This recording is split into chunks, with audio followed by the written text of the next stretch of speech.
Hello दोस्तों, इस video में मैं आपको यूनिट फर्स्ट पढ़ाने वाली हूँ। बाकी जो सिलेबस है हमने पहले डिस्कस कर लिया है। अब सारे सिलेबस को हम टॉपिक्स वाइज कवर करेंगे। तो सबसे पहले लेते हैं यूनिट फर्स्ट। देखते हैं यूनिट फर्स्ट। इसमें है संख्या तथा संख्यांक का बोध, अंकों का ज्ञान और स्थानीय मान निकालना। चलिए सबसे पहले देखते हैं हम संख्या क्या होती है। संख्या जिन शब्दों से वस्तुओं की गिनती का बोध होता है उसे संख्या कहते हैं। जैसे एग्जाम्पल, उसके पास एक किताब है, तो एक क्या हो गया? संख्या। मतलब जिन भी शब्दों से हमें उस वस्तु की गिनती का बोध होता है कि कितनी मतलब है वो, कि उसके पास एक किताब है, तो यहाँ पे क्या, एक संख्या हो गई। वैसे ही उसके पास दो किताब है, तो दो क्या हो गया? संख्या। आई होप कि आपको समझ में आया होगा। अब देखते हैं नेक्स्ट, संख्यांक क्या होता है। संख्यांक होता है संख्याओं को जिन संकेतों द्वारा व्यक्त किया जाता है उन्हें संख्यांक कहते हैं। अर्थात संख्यांक का अर्थ है संख्या को लिखने के लिए प्रयुक्त अंक। इसका मतलब है कि जिन संख्यांक क्या होते हैं कि जिन संकेतों या चिन्ह द्वारा हम संख्या को रिप्रेजेंट या प्रदर्शित करते हैं वह संख्यांक कहलाते हैं। मतलब संख्या के अंक को जो हम रिप्रेजेंट करते हैं उन्हें संख्यांक कहते हैं। जैसे एग्जाम्पल के लिए देवनागरी में हम कैसे लिखते हैं, 1 2 3 4 5 6 सो ऑन। तो ये जो एक लिखा हुआ है, ये जो चिन्ह बना हुआ है, जिस तरह से हम लिखते हैं इसी को ही संख्यांक कहते हैं। वैसे ही देखते हैं कि अगर हम रोमन में लिखें तो वन के लिए हम ऐसे लिखते हैं, first, second, third, fourth, fifth, six, seventh, eighth, ninth. तो हम वन के लिए ऐसे रिप्रेजेंट करते हैं, एक आई बना के, दो के लिए दो आई बना के। तो यही संख्यांक है। तो संख्या को लिखने के लिए जिस हम संकेत का प्रयोग करते हैं संख्यांक कहलाता है।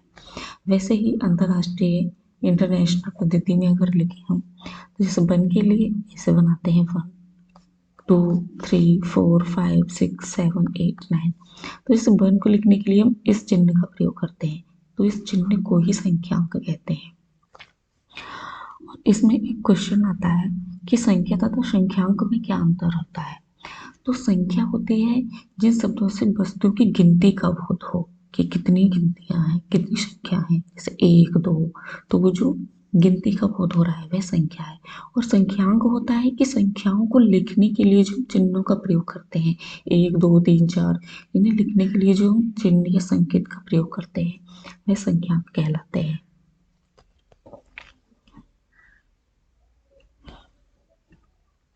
हम देखते हैं कि रोमन संख्यांकों को हम कैसे लिखते हैं। अगर हमें आए लिखने के लिए कोई भी नंबर, कि इस नंबर को रोमन में लिखिए, रोमन संख्यांक में कैसे लिखेंगे आप।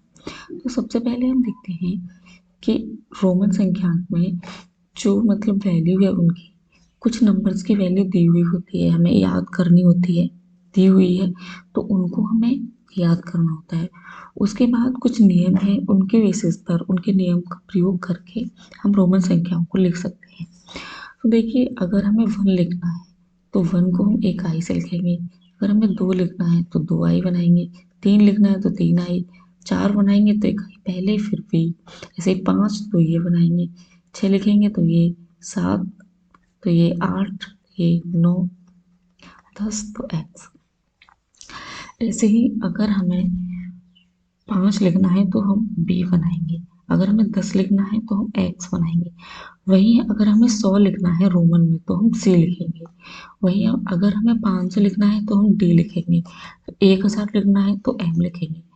और अगर 50 लिखना है तो एल लिखेंगे। तो ये जो वैल्यूज़ हैं वो हमें याद करनी होंगी। उसके बाद कुछ नियम दिए हैं, इन नियमों की सहायता से हम बाकी कोई भी नंबर अगर हमें लिखने को दिया जाएगा क्वेश्चन में तो हम वो लिख सकते हैं। तो सबसे पहले देखते हैं हम नियम वन क्या कहता है। यदि किसी संकेत की पुनरावृत्ति मतलब रिपीटिशन होता है तो जितनी बार वह आता है उसका मान उतनी ही बार जोड़ दिया जाता है। जैसे अगर हमें 2 लिखना है तो यहाँ पे 2 आई बनाएंगे हम। वहीं अगर हमें 20 लिखना है तो 2 एक्स बनाएंगे। 1 10 की वैल्यू कितनी होती है? 1 10 बराबर एक्स होता है।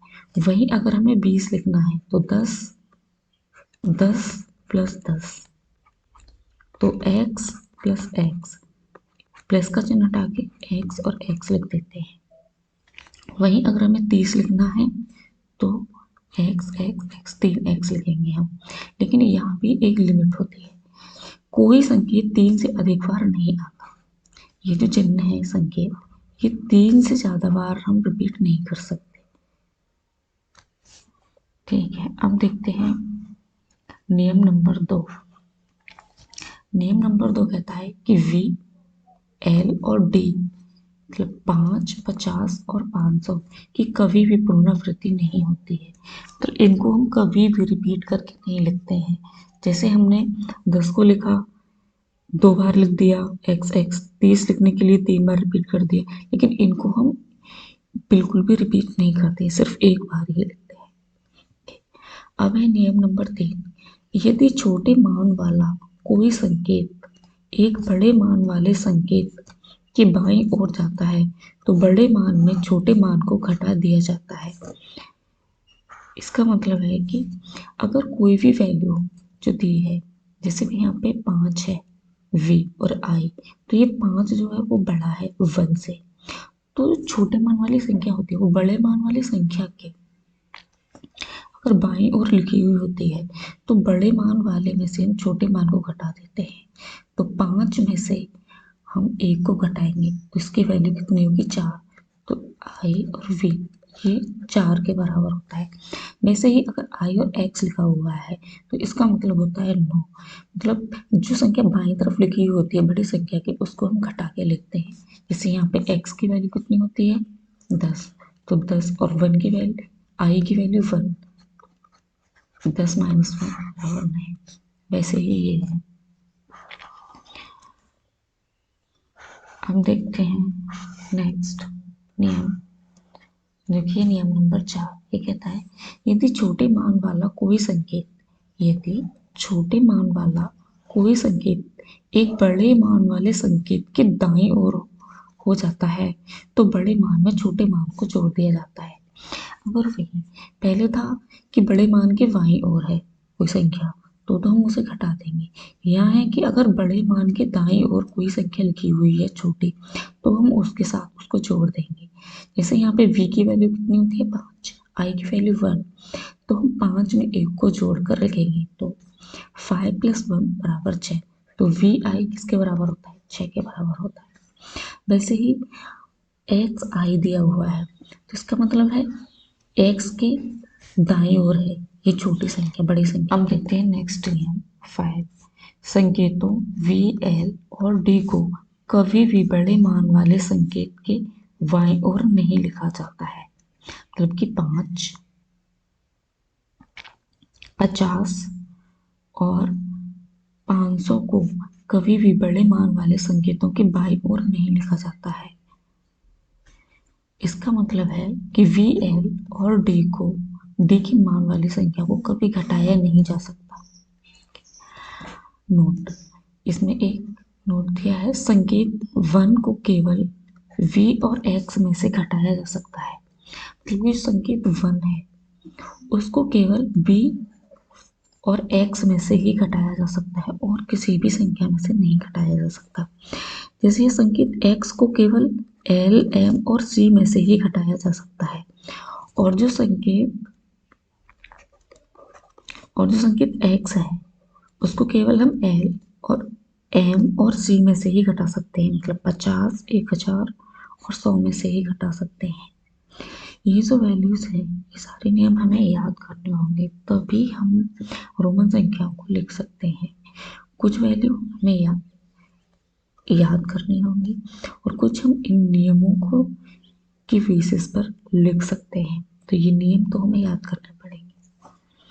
हम देखते हैं इसमें कुछ संख्याएं दी हुई हैं जिनकी वैल्यू, जैसे अगर हम 1 को लिखें तो ऐसे लिखेंगे, 2 को ऐसे, 3, 4, 5, 6, 7, 8 9 10 20 30 40 50 60। अगर हमें 60 लिखना है तो पहले 50 इसको तोड़ लेंगे, वो मैं आगे बताऊंगी कैसे लिखने हैं हमें संख्या एल और एक्स। ऐसे ये देखते हैं कि हम संख्याओं, यहाँ पे एक नियम और है। रोमन पद्धति में बड़ी संख्याओं को 1000 से मल्टीप्लाई निम्न प्रकार करते हैं। अगर हमें किसी भी संख्या में 1000 से मल्टीप्लाई करनी है तो उस संख्या के ऊपर ये बार का चिन्ह लग जाता है। जैसे b की वैल्यू 5 होती है, v की वैल्यू 5 होती है, लेकिन 5 में अगर हमने 1000 से गुणा कर दिया तो ये 5000 हो गया।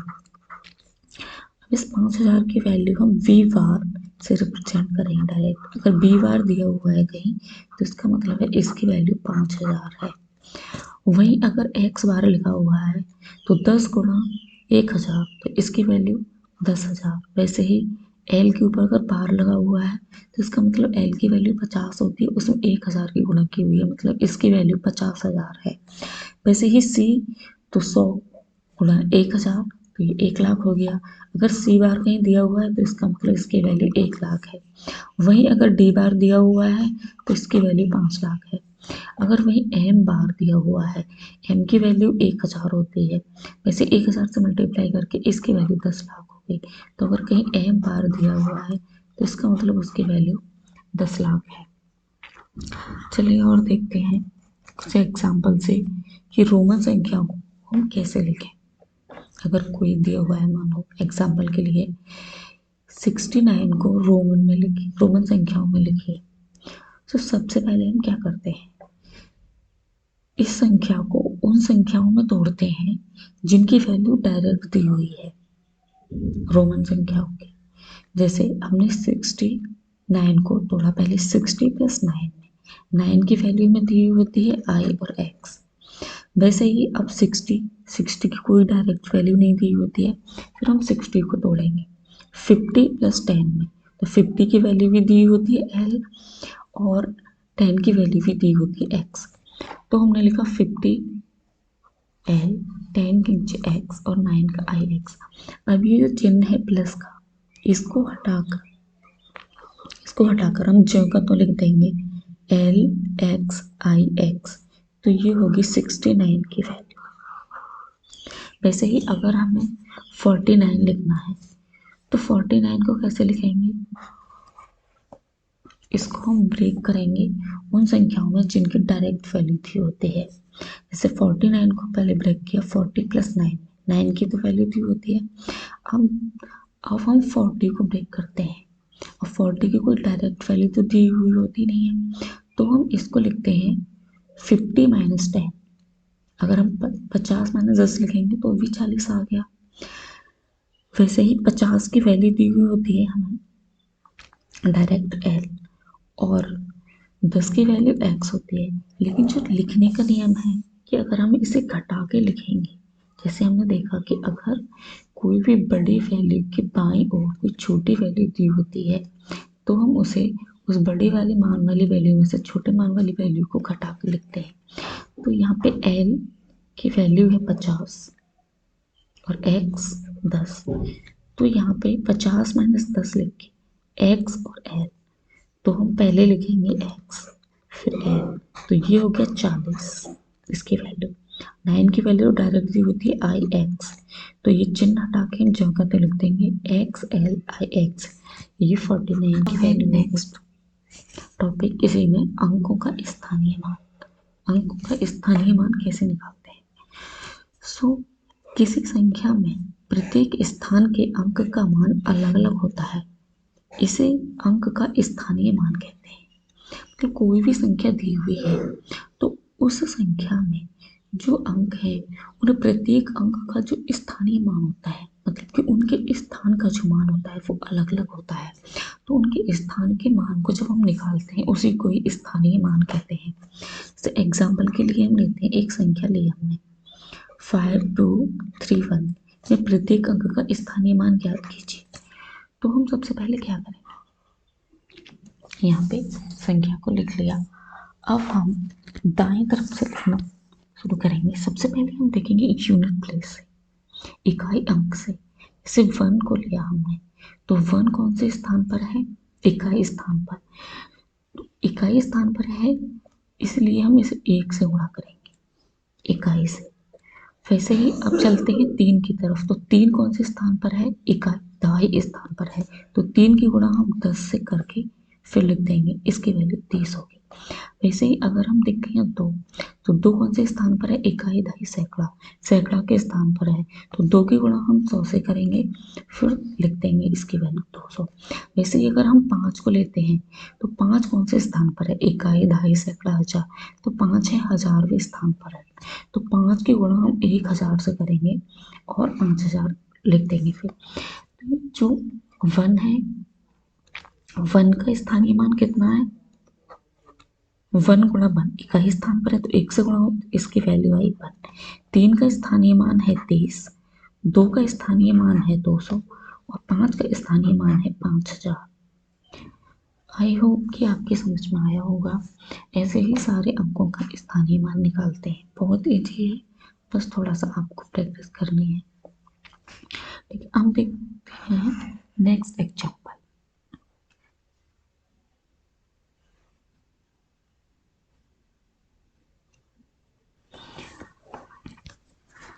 अब नेक्स्ट एग्जाम्पल देखते हैं। जैसे हमें कोई भी संख्या दी हुई है 3477 में 347 अंकों का स्थानीय मान ज्ञात कीजिए। मतलब 3, 4 और 7 का स्थानीय मान निकालिए इस संख्या, ये जो संख्या दी हुई है। सबसे पहले हम निकालते हैं, 7 तो 2 बार दिया हुआ है, तो इसका मतलब पूरी संख्या का ही हमें निकालना है। तो सबसे पहले निकालते हैं, यूनिट प्लेस से स्टार्ट करें, पहले 7 का स्थानीय मान। तो पहले 7 कौन से स्थान पर है? इकाई के स्थान पर है, तो 7 की गुणा हम 1 से करेंगे, 7 गुणा 1 तो 7 आ गया। वैसे ही देखते हैं दूसरा 7, दूसरा 7 कौन से स्थान पर है? इकाई दहाई, वो दहाईवें स्थान पर है, तो इसकी गुणा हम 10 से करेंगे, तो यहाँ पे 7 गुणा 10, तो इसकी वैल्यू 70 आ गई। अब देखते हैं हम 4 का स्थानीय मान, 4 कौन से स्थान पर है? इकाई दहाई सैकड़ा, 4 है सैकड़े स्थान पर, तो इसकी गुणा हम 100 से करेंगे, तो 4 गुणा 100, इसकी वैल्यू, इसका स्थानीय मान आ गया 400। वैसे ही अगर हम 3 को लेंगे, तो 3 का स्थानीय मान, 3 कौन से स्थान पर है? इकाई दहाई सैकड़ा हजार, ये हजारवें स्थान पर है, तो इसकी गुणा 1000 से करेंगे। जिस भी स्थान पर वह संख्या होती है, उतने से ही उस संख्या के साथ हम गुणा करके लिख देते हैं, वही उस संख्या का स्थानीय मान होता है। अगर वैसे ही मान लो यहाँ पे कोई एक संख्या और दी होती है 2, तो 2 कौन से स्थान पर हो जाती? इकाई दहाई सैकड़ा हजार 10,000, ये 10,000 में स्थान पर हो जाती, तो हम 2 की गुणा 10,000 से कर देते, तो इसकी वैल्यू 20,000 आ जाती है। इसका जो स्थानीय मान है वो 20,000।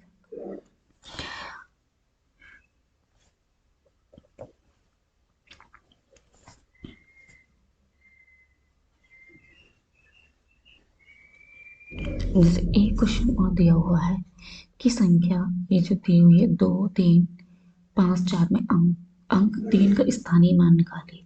जैसे किसी भी एक अंक का स्थानीय मान निकालने को कहे, कोई भी संख्या देगी, तो उसमें हम सबसे पहले क्या देखते हैं कि वह संख्या कौन से स्थान पर है। तो चलिए 3 को देखते हैं कि तो 3 कौन से स्थान पर है? इकाई दहाई सैकड़ा, तो 3 है सैकड़ा स्थान पर, तो 3 की हम 100 से गुणा कर कर लिख देंगे, तो इसका ये स्थानीय मान हो जाएगा 3 गुणा 100 बराबर 300। तो 3 का स्थानीय मान कितना है? 300।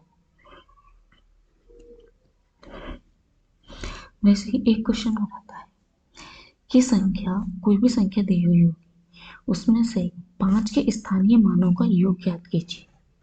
क्योंकि ये संख्या दी हुई है, इसमें जो 5 अंक है, जो 5 अंक जितनी भी जगह है उसके स्थानीय मानों का योग निकालना है। तो सबसे पहला क्या है हमें कि इसके स्थानीय मान निकालना, कि 5 इस संख्या में कितनी जगह है, और उस सब के स्थानीय मान निकाल के फिर हमें सबकी वैल्यू को ऐड कर देना है। तो सबसे पहले हम यूनिट प्लेस से चलते हैं, इकाई अंक से। सबसे पहले देखा हमने इकाई अंक, तो यहाँ पे 5 दिया हुआ है, तो सबसे पहले इकाई अंक पे 5 का स्थानीय मान क्या होगा, 5 गुणा 1 5। वहीं चलते हैं आगे, देखते हैं अब इकाई ढाई, अब सैकड़ा के स्थान पर है 5, तो 5 की गुणा हमने 100 से करी, तो 5 गुणा 100 500। दूसरे 5 का स्थानीय मान आया 500। अब फिर देखते हैं इकाई ढाई सैकड़ा, 1000 भी पर 4 है नहीं। अब चलते हैं 10,000, 10,000 में स्थान पर है 5 की वैल्यू, 5 का स्थान 5 जो है वो 10,000वें स्थान पर है, तो 5 की गुणा हम 10,000 से करेंगे तो ये 50,000 आ गया। अब ये जो सारी वैल्यू आई है तीनों 5 के, इस संख्या में 5 3 बार है, तो तीनों 5 की जो वैल्यू आई है उनको हमने जोड़ दिया, स्थानीय मान को जोड़ के ये इसका आंसर आ गया। आई होप कि आपकी समझ में आया होगा। अगर वैसे ही एक क्वेश्चन आए कि स्थानीय मानों का अंतर निकाले, किसी भी दो अंक का स्थानीय मान पूछेंगे फिर कि उनका अंतर बताइए, तो हम उस बड़ी संख्या में से उसको माइनस कर देंगे।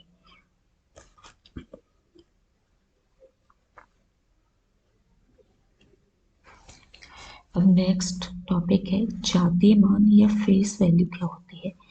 किसी संख्या का जातीय मान उस अंक का अपना मान होता है, चाहे वह अंक किसी भी स्थान पर हो। इसका मतलब है कि कोई भी संख्या अगर दी हुई है उसमें हमें किसी भी अंक का स्थानीय मान निकालना है, तो सॉरी स्थानीय मान फेस वैल्यू जातीय मान निकालना है, तो जातीय मान उस संख्या का वही अंक होगा, उस अंक का अगर हमें जातीय मान निकालना है तो वही होगा। जैसे कि एग्जाम्पल में संख्या दी हुई है 9 5 4 3, इसमें अंकों का जातीय मान निकाले तो सभी अंकों का हम जातीय मान निकालेंगे। यहाँ पे 4 का जातीय मान कितना होगा 4, फेस वैल्यू मतलब 4 की फेस वैल्यू क्या है, वो खुद ही है 4। जैसे 5 की फेस वैल्यू 5, जातीय मान इसका 5 है, 9 का 9 है, 3 का 3 है। आई होप कि